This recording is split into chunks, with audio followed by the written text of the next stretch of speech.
ఆదిలాబాద్ జిల్లా రైతాంగం ఎదుర్కొంటున్న సమస్యలపై బీఆర్ఎస్ పార్టీ పోరుబాటు పట్టింది. ఆదిలాబాద్ పట్టణ బంద్ పిలుపు మేరకు బీఆర్ఎస్ పార్టీ జిల్లా అధ్యక్షుడు మాజీ మంత్రి జోగు రామన్న బీఆర్ఎస్ నేతలతో కలిసి ఆర్టీసీ డిపో ఎదుట బైఠాయించారు.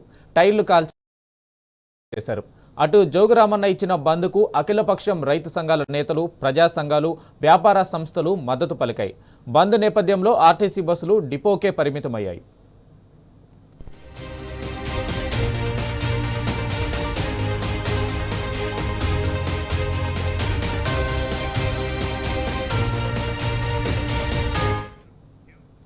ఆదిలాబాద్ బంద్ పై మరిన్ని వివరాలను మా ప్రతినిధి రాజు అందిస్తారు. రాజు, చెప్పండి.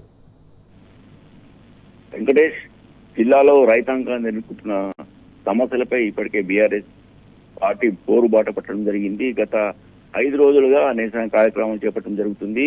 ఈ నెల 2వ తేదీన మహాధారణ కార్యక్రమం చేపట్టారు.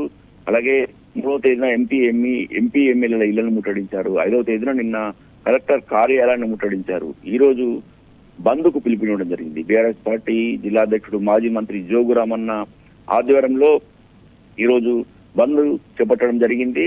ఉదయం 4 గంటలకే ఆదిలాబాద్ ఆర్టీసీ బస్ డిపో ఎదుట బైఠాయించడం జరిగింది. టైర్లు కార్చి తమ నిరసన వ్యక్తం చేయడం జరిగింది. ఈ బంద్కు అన్ని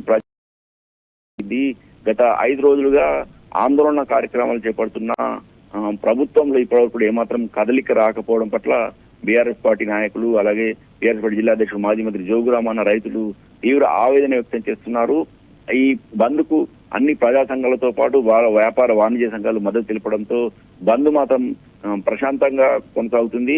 ఇప్పటికే ఆర్టీసీ బస్ డిపో ఎదుట బైఠాయించడం కారణంగా బస్సులు మాత్రం ఏమాత్రం బయటకు వెళ్ళలేదు. ఎక్కడికక్కడే బస్సు డిపోకే ఆర్టీసీ బస్సులు పరిమితం కావడం జరిగింది. ఈ సందర్భంగా బీఆర్ఎస్ పార్టీ జిల్లా అధ్యక్షుడు జోగు రామన్న మాట్లాడారు.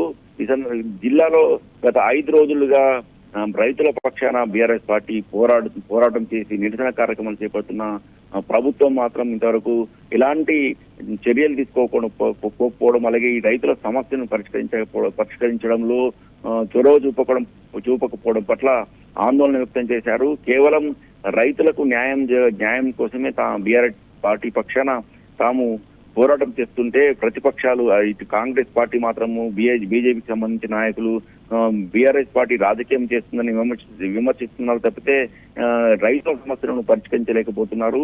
అయితే ఇప్పటివరకే జిల్లాలో 29 మంది రైతులు ఆత్మహత్యలు చేసుకోవడం జరిగింది.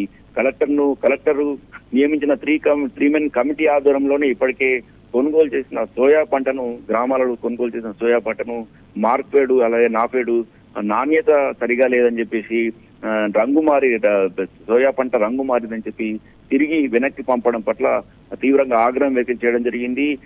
కనీసం గత 5 రోజులుగా రైతుల పక్షాన రోజుకో విధంగా నిరసన కార్యక్రమాలు చేపడుతున్న ప్రభుత్వం మాత్రం రైతుల సమస్యను పరిష్కరించడానికి ఘోరంగా విఫలమైందని, ఇక తాము బీఆర్ఎస్ పార్టీ పక్షాన 5 రోజుల పాటు నిరసన కార్యక్రమం చేపట్టడం జరిగిందని, ఇక ముందు మాత్రం ఖచ్చితంగా గ్రామాలలో జిల్లాల పర్యటనకు వచ్చే మంత్రులను, అలాగే ఎంపీ ఎమ్మెల్యేలను ఖచ్చితంగా అడ్డుకుంటామని, ప్రజలు కూడా గ్రామాలలో రైతులే అడ్డుకునే పరిస్థితి ఉందని, ఈ సమస్య పరిష్కారం అయ్యే వరకు కూడా గ్రామాలలో ఎంపీ ఎమ్మెల్యేలను అలాగే మంత్రులను తిరగనిచ్చే పరిస్థితులని హెచ్చరించడం జరిగింది.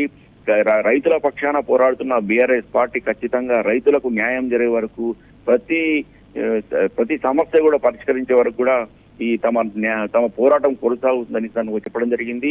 ఈ బంద్ కు అన్ని ప్రజా సంఘాలు మద్దతు తెలిపాయని, ఈ బంద్ ప్రశాంతంగా కొనసాగుతుందని ఈ సందర్భంగా జోగు రామన్న పేర్కొనడం జరిగింది. Right Raju, thank you.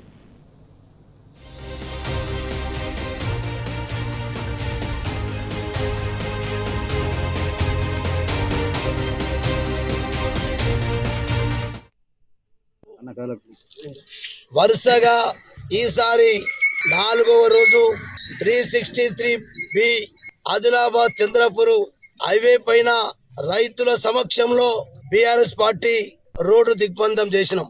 అట్లనే ఎమ్మెల్యే, ఎంపీ ఇంటి ముట్టడి చేసినాం. నిన్న కలెక్టర్ గారి ఆఫీసు కూడా ముట్టడి చేసి మరి కలెక్టర్ గారికి కూడా రిప్రజెంటేషన్ ఇచ్చినాం. మరి వీళ్ళ అందరి సహకారంతో ఆదిలాబాద్ లో ఉన్నటువంటి ప్రతి చిన్న పెద్ద అనే తేడా లేకుండా ప్రతి వ్యాపారి, అట్లనే రాజకీయ పార్టీలు సిపిఐ గాని, సిపిఐఎం గాని, రైతు సంఘాలు కుల సంఘాలు కూడా ఈ కార్యక్రమానికి మద్దతు తెలిపినాయి. వారికి కూడా ప్రత్యేకంగా బీఆర్ఎస్ పార్టీ తరఫున రైతుల పక్షాన అభినందనలు తెలియజేస్తా ఉన్నాం. మేము ఇలా ఆదిలాబాద్ బంద్ నిర్వహించిన తర్వాత మరి ఇప్పటి కనీసం ఇక్కడ ఉన్నటువంటి స్థానిక ఎమ్మెల్యే గారు, ఎంపీ గారు, స్థానిక జిల్లా కలెక్టర్ గారు, జిల్లా యంత్రాంగం మరి ఇప్పటికైనా కదలిక రావాలి. మీ దాంట్లో మేము అడిగేటటువంటి న్యాయమైనటువంటి కోరికలు ఇవేదో కొత్త కోరికలు కావు. రైతు పండించిన పంటను కూడా ప్రభుత్వాలు కొనయా? సోయాబీన్ పంట ఇక్కడ కొత్త కాదు. సోయాబీన్ పంట కొనుగోలు చేయడం కూడా ఏ ప్రభుత్వానికి కొత్త కాదు.